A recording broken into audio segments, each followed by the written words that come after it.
She woke up to the smell first. Not the burnt toast kind that meant something had gone wrong, but warm butter, cinnamon, and coffee, real coffee, the kind she used to buy before life taught her how expensive comfort could be. For a second, she forgot where she was. Then reality rushed back in. The small apartment, the thin walls, the weight of responsibility that never left her chest, and the fact that she was a black single mother who hadn't invited anyone into her home in over 3 years. Her eyes flew open. There was a man in her kitchen. Her heart slammed so hard she thought it might wake the kids before she could. She sat up so fast the blanket slipped to her waist. Panic rose, sharp and hot. She reached instinctively toward the nightstand where her phone lay, fingers trembling, ready to dial for help. But then she heard his voice. "Please don't scream," he said gently, not turning around. "The eggs are almost done." She froze. Because she knew that voice. And because no one, absolutely no one, had ever made her breakfast before. Before we go any further, if you love emotional stories about unexpected kindness, second chances, and love that finds you when you least expect it, take a moment right now to like this video and subscribe to the channel. These stories are made for hearts that still believe, even after they've been hurt. Her name was Naomi Carter, and life had taught her not to trust miracles. At 32, Naomi carried exhaustion the way some people carried perfume, always present, always noticed, even when she tried to hide it. She worked 2 jobs, one at a daycare during the day and another cleaning offices at night. Her hands were rough from chemicals, her feet constantly sore, and her smile, though still beautiful, had learned how to be careful. Every decision she made revolved around her children, Malik, who was 8 and too observant for his own good, and Lila, who was 5 and still believed her mother could fix anything. The man in her kitchen was Ethan Cross. CEO Ethan Cross. The kind of man whose face appeared on magazine covers beside words like visionary, billionaire, and self-made. The kind of man Naomi only knew because his company owned the office building she cleaned every night.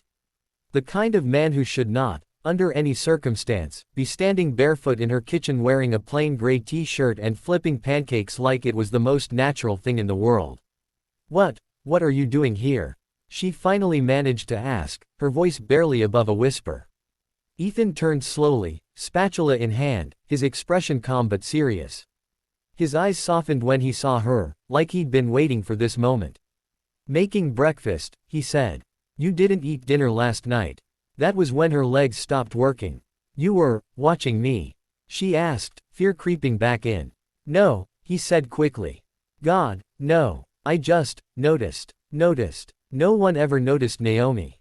Last night came back to her in fragments. She remembered coming home late, shoulders aching, Malik already asleep on the couch because he'd waited up for her again. She remembered Lila curled into her side, mumbling about a school project she needed help with. She remembered sitting at the small table, head in her hands, staring at unpaid bills and a rejection email from a scholarship program she'd applied to in secret. She must have cried. She definitely hadn't eaten. "You fell asleep at the table," Ethan continued quietly. "The kids were already in bed. I tried to wake you, but you were out cold. And that didn't make you think you were crossing a line?" she asked, anger mixing with embarrassment. "It did," he admitted. "All night." That made her pause. Ethan Cross had entered her life 2 weeks ago in the most unremarkable way. She'd been cleaning the executive floor late one night when she found him sitting alone in a dark office, tie loosened, staring at a photo on his desk like it might answer him back. She'd apologized for interrupting. He'd apologized for being in her way. They talked. Just a little at first. Then more. He asked her name. He remembered it. He asked about her kids. He listened. And unlike everyone else who ever showed her sympathy, he didn't look at her like she was fragile. He looked at her like she was strong. Last night, he'd offered to help her carry groceries upstairs after seeing her struggle with the bags. She'd hesitated, then given in. She was tired of being strong all the time. "I didn't mean to scare you," he said now, setting the spatula down. "If you want me to leave, I will. I just wanted you to wake up to something good. Even if it was only once." Something cracked in her chest.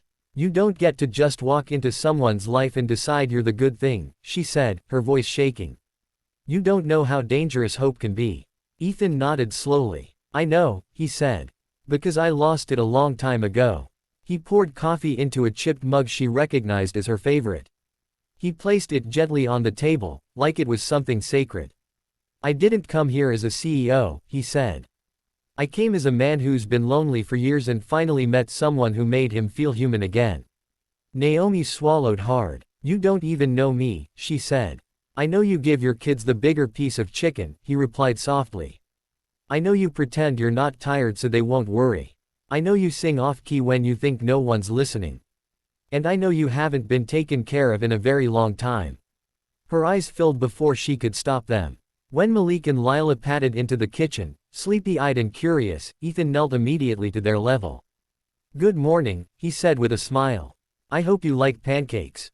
Lila beamed. Malik studied him carefully. "Are you rich?" Malik asked bluntly. Naomi gasped. Ethan laughed. "I am," he said. "But today I'm just the guy who makes breakfast." Something shifted that morning. But life didn't suddenly become easy. Word spread. People stared. Rumors followed. Naomi was accused of chasing money. Ethan was warned about image and reputation. The pressure was relentless. Naomi pulled away, convinced she was a temporary chapter in his life, a story he'd one day outgrow. The real breaking point came when Ethan offered to help financially.